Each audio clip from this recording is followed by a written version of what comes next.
আসসালামু আলাইকুম। গণপ্রজাতন্ত্রী বাংলাদেশের সংবিধানের 50 অনুচ্ছেদের দফা 3 অনুযায়ী মহামান্য রাষ্ট্রপতি জনাব মোহাম্মদ শাহাবুদ্দিন তার স্বাক্ষরযুক্ত পদত্যাগপত্র আজ 24শে জুলাই 2026 9 শ্রাবণ 1433 তারিখে রোজ শুক্রবার অপরাহ্ন 5টা 1 মিনিটে আমার নিকট পদত্যাগপত্র দাখিল করেছেন। ফলশ্রুতিতে সংবিধানের 54 অনুচ্ছেদ অনুযায়ী আমি রাষ্ট্রপতির দায়িত্ব গ্রহণ করেছি। পদত্যাগপত্রটি আমি গ্রহণ করেছি এবং জাতীয় সংসদ সচিবালয়ের রেকর্ডে সংরক্ষণ এবং প্রয়োজনীয় প্রশাসনিক কার্যক্রম গ্রহণের জন্য নির্দেশ প্রদান করা হলো। কেন তিনি পদত্যাগ করেছেন এটি নিশ্চয়ই জানার কৌতূহল আপনাদের মধ্যে রয়েছে। তিনি লিখিতভাবে জানিয়েছেন যে তিনি গুরুতর অসুস্থ, হৃদরোগ, উচ্চ রক্তচাপ, ডায়াবেটিস ও কিডনি জটিলতায় তিনি ভুগছেন। তার হৃদযন্ত্রে বাইপাস সার্জারি হয়েছে। ইদানিং স্বাস্থ্য পরীক্ষার অটোনমিক নিউরোপ্যাথি নামে রোগ শনাক্ত হয়েছে। এই রোগের কারণে তিনি মাঝে মাঝে অচেতন হয়ে পড়েন।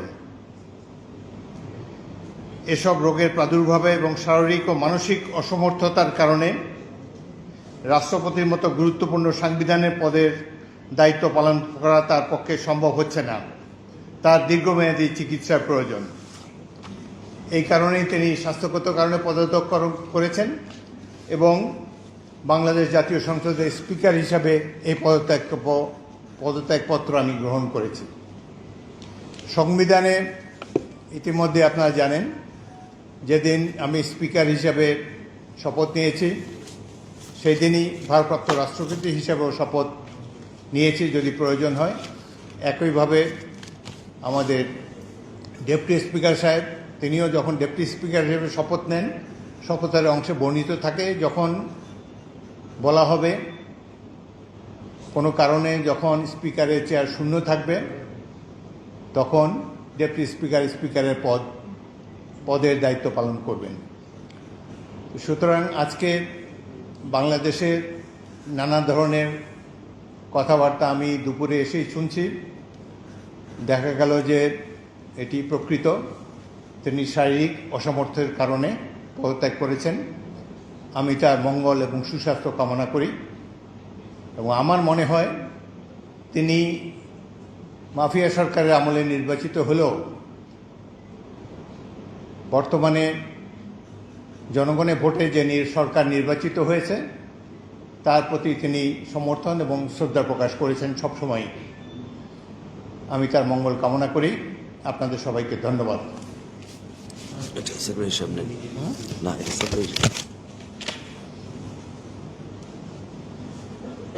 কোনো প্রশ্ন থাকলে একটা দুটো প্রশ্ন করতে পারেন। জি,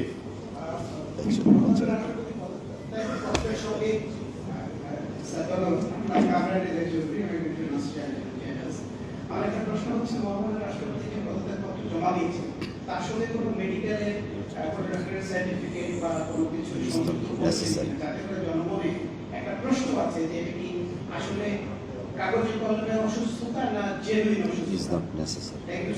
আচ্ছা শোনেন, বাংলাদেশের রাষ্ট্রপতির পদত্যাগ একটি গুরুতর ঘটনা। এর সাথে দেশের ভালো মন্দও জড়িত।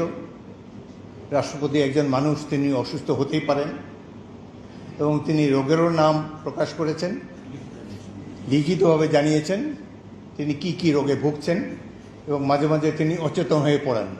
এর জন্য ডাক্তারের সার্টিফিকেটের কোনো প্রয়োজন নাই, যিনি যেখানে নিজেই এটি দাবি করেছেন। সুতরাং আমরা আশা করি এই পদত্যাগের ফলে সকল ধোঁয়াশা পরিষ্কার হলো। কোনো ধরনের বিশৃঙ্খলা বা কোনো ধরনের বিরূপ মনোভাব কিংবা কনফিউশন যাতে এসব ব্যাপারে না ঘটে। রাষ্ট্রপতি পদত্যাগের আগেও রাষ্ট্রপতিরা পদত্যাগ করেছেন বিভিন্ন কারণে।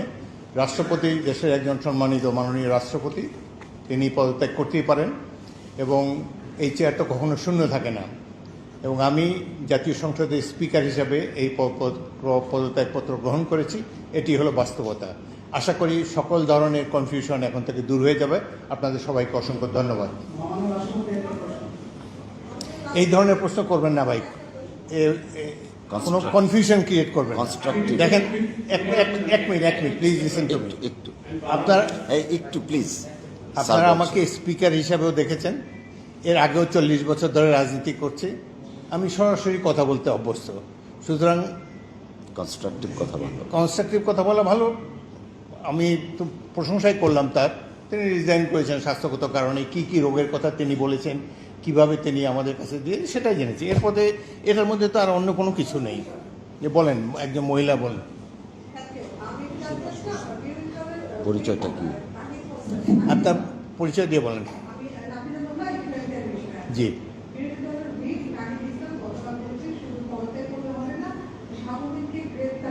No comment. এ ব্যাপারে আমার কোনো মন্তব্য নাই। একটি গুরুতর সলেম অকেশন, দেশের রাষ্ট্রপতি পদত্যাগ করেছেন। Let us do justice to him. Thank you very much. Thank you. No.